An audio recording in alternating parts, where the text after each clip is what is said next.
So I'd like to thank Will Sparks and Ali and Highlands United Church for hosting us and allowing us to collaborate in this very interesting, important, unusual, gifted way of being the church together. Highlands United is several steps ahead of us in terms of connecting via the internet, and so we're really glad for the companionship and the collegiality. Last night when I was doing the dishes, I turned on CBC radio and there was the Canadian Leonard Cohen singing Suzanne, that wonderful song that holds within it that wonderful line that Jesus recognizes that only the drowning ones can see him. And in this perilous time when nothing seems stable, when the earth seems to be rolling under our feet like a wave, we may feel like we're drowning, splashing about, reaching out for a tether to hold on to. But perhaps now, more clearly than ever before, we'll be able to see the one walking toward us over the waves of chaos. And so I invite you to be with me in prayer. Gracious God, may the words of my mouth and the meditations of all of our hearts and all of our faith put into action, we pray, is not only acceptable to you, but furthers your spirit of justice and peace in this tired and hopeful world. Amen. And so at the heart of Christianity is paradox. A paradox is when two things fit together that logically have no reason being together. They just don't compute, but somehow it works. And bumblebees shouldn't be able to fly, but they can and they do. A bumblebee is a flying paradox. Comedian George Carlin asked, if you try to fail and succeed, what have you done? I guess you've become a walking paradox. Of Socrates, Plato said he was the wisest man alive because he knew one thing, that he knew nothing. The Christian tradition is loaded with paradox. The Trinity, for example, is rather important and I believe beautiful, but it makes no mathematical sense. God is three, but one. Right. About Jesus, we say he was fully human and fully divine. Jesus himself seemed drawn to paradox. For example, he taught that you must lose your life in order to save it. Follow? Perhaps paradox lives at the heart of our faith because, as an uncle of mine once said, Dan, it eventually dawned on me that you cannot think your way to God. At some point, it simply comes down to trust, not logic. Paradox sinks below our wisdom like a stone. The COVID-19 pandemic steers us right into another odd but kind of wonderful paradox. By now, we have all received the memo that social distancing is the best way to contain this awful virus. Dr. Bonnie Henry and Adrian Dix remind us of that daily. And though it's not easy, most of us are doing our part to self-isolate, and when we do come together, we remain a healthy minimum of 1 meter apart, as those of us are doing today. And yet, while apart, while the city and economy is shutting down, while many in the world feel as if life as we know it is coming apart at the seams, we are together. We're realizing again the many ways we belong to one another. We depend on politicians to keep us organized and help finances flow where the need is greatest. We depend on healthcare workers to keep us safe and hopefully alive. We depend on grocery store workers to keep the shelves stocked so that we can feed ourselves and our families. We depend on medical researchers to develop a vaccine, we hope and pray. We depend on industries to adapt, to bring us what is needed, such as the auto parts factory that is now making ventilators, or the distilleries that are now making hand sanitizers instead of beer or gin, and no, you cannot drink it. A global crisis like this brings into focus how we are interdependent. We depend on each other in very basic, essential ways. When forced apart, we are brought together. And we see this in the many ways we reach out to family and friends with phone calls, handwritten notes, FaceTime, Skype, Instagram, Facebook, Zoom, emails, and on and on.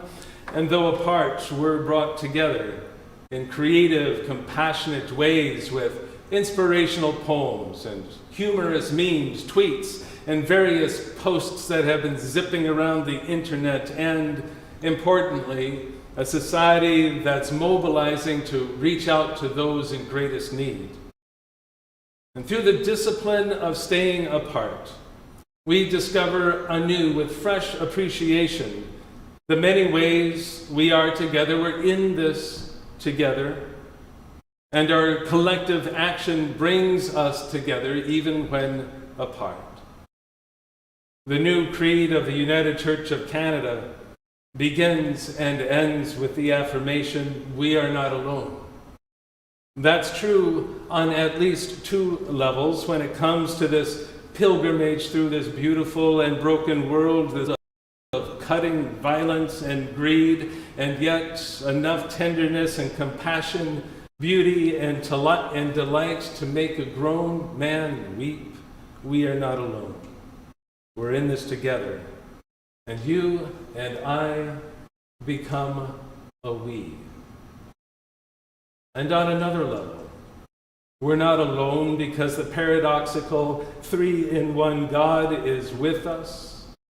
Christ shines as a light within us. The Spirit breathes through us. And every plodding step of the way an abiding love embraces us. In his letter to the early Christian community in Rome, Paul wrote a phrase that really captured my attention. Do not be conformed to this world, but be transformed by the renewing of your minds, so that you may discern what is the will of God, what is good and acceptable and perfect. Well, the fledgling Christian church in Rome had their own challenges to deal with. Insane Roman emperors and an empire determined to extinguish them faster than you can say novel COVID virus. Novel coronavirus. In our pandemic-shaped context, what does it mean to be conformed to the world? Well, many things, I think, but here's one. Being conformed to the world means that when this pandemic hits, we panic. Being conformed to the world means that we hoard and stockpile ridiculous amounts of toilet paper and think only of ourselves. Being conformed to the world means that every person for themselves is the motto of the day. Being conformed to the world means that your first response is to look to see where you can make a profit. And if that means wiping out the stores of hand sanitizer so that you can sell it for a profit online, well, then you do it. Isn't that just the good capitalist way? It makes total sense if you're conformed to the world. But of course, Paul knows that that's the antithesis of what Jesus was about. Conformed to the world, living out of fear and panic and bowing to the God of the self, always the self, and all others be damned, is the opposite of what putting on the mind of Christ is about. And so if we step out of that life orientation of being conformed to the world, as Paul uses that phrase, and turn toward the well-being of others and the good of all, then, well, we might have a chance for our heart, mind to be renewed. And then we have a chance for transformation and might even begin to hear the whispers of a holy wisdom that lands in us with a yes, this is good and acceptable and true. And though it can be facile to portray the greedy ones almost like a cartoon, we're not so far away from that. We harbor those tendencies of fear and grasping within ourselves, especially when grocery store shelves are bare and we wonder how much we should be buying for our families. Especially when social realities and economies as we know it are in a state of collapse, we react almost instinctively with fear. Especially when we find ourselves in the midst of a pandemic and we never know who the next carrier of the virus might be, what will happen to ourselves or those we love, what will happen to our business, our bank account, our retirement savings, our mortgage payment, life as we know it. It's easy to catastrophize, to imagine the very worst. Our imagination gallops down a perilous road of hazards. Our fears can kidnap us so easily, especially when we feel vulnerable. And as common and almost second nature as that can be to be caught in a tangle of anxiety, that is one way that we can be conformed by this world. Anxiety and catastrophic thinking eclipses the renewing of the mind and very likely silences the will of God. So to find ourselves snagged by fear and anxiety as worst case scenario thinking, all of that is not bad. It just is. Even if we're not susceptible to it, usually most of us are now. And sure, there's a place for it up to a point. I want emergency responders and politicians and the economists who advise politicians, for example, to be able to consider worst-case scenarios. But I also hope they don't move in and take up residence in that frame of mind. That would strangle the soul. And so, yes, we'll feel anxious, inevitably. It's only human. But we need to keep that anxiety on a leash however we can. Fortunately, we have spiritual practices and scriptures to steady us.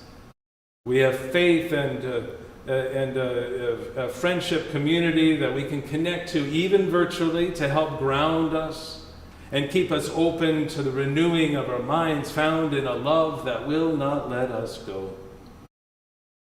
In a time of crisis, sometimes the renewing of one's mind comes in very simple ways, like a fragment of scripture or a poem that helps shift our perspective, reel in the tendency to walk miles into our own imagined catastrophic future, and brings us back to the now, this moment, this breath, these people, which is really all that we have now and is itself gift and grace. One of the thoughtful poems I received this week came from 3 different people in a matter of just 2 days. It's a poem by Lynn Unger called Pandemic. What if you thought of it as the Jews consider the Sabbath, the most sacred of times? Cease from travel. Cease from buying and selling. Give up just for now on trying to make the world different than it is. Sing, pray, touch only those to whom you commit your life. Center down. And when your body has become still, reach out with your heart. Know that we are connected in ways that are terrifying and beautiful. You could hardly deny that now. know that our lives are in one another's hands. Surely that has become clear. Do not reach out your hands, reach out your heart. Reach out your words. Reach out all the tendrils of compassion that move invisibly where we cannot touch. Promise this world your love, for better or for worse, in sickness and in health, so long as we all shall live.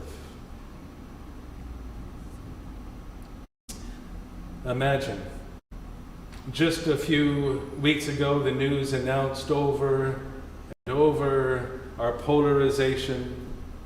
Those for the pipeline, those against it. Those supporting the Wet'suwet'en blockade and those against it. Elizabeth Warren, Bernie Sanders, Joe Biden, Republicans and Democrats, conservatives and liberals, Jason Kenney, John Horgan, U.S., Iran, the haves, the have-nots. And now a disease shows us that every life matters. And now we are all vulnerable. You can be the spouse of the Prime Minister of Canada and test positive for COVID-19, or the health minister in Great Britain, or the Minister of Culture in France, or a Hollywood celebrity like Tom Hanks. No one is immune. This virus does not care about your position or social ranking, your income or zip code, your level of education or life accomplishments. And when we realize that we all are vulnerable, then perhaps enough of us will see with renewed clarity that we all matter. Perhaps especially those who are most vulnerable of all, those who are on the street, those who are in remote areas with very limited medical access, those in parts of the world with underdeveloped medical systems. Of course, we're still wildly and beautifully different. Young and old, cisgendered and trans, pipeline supporter and pipeline protester. Perhaps, however, this disease, this jarring pandemic will remind us of the connection underneath all of our differences. It's a strange and wonderful paradox, how even when apart, perhaps especially when apart, we see with renewed clarity how we are brought together, not alone, not ultimately isolated and cut off, but connected to each other, to the God of life in and beyond this world we know. Amen.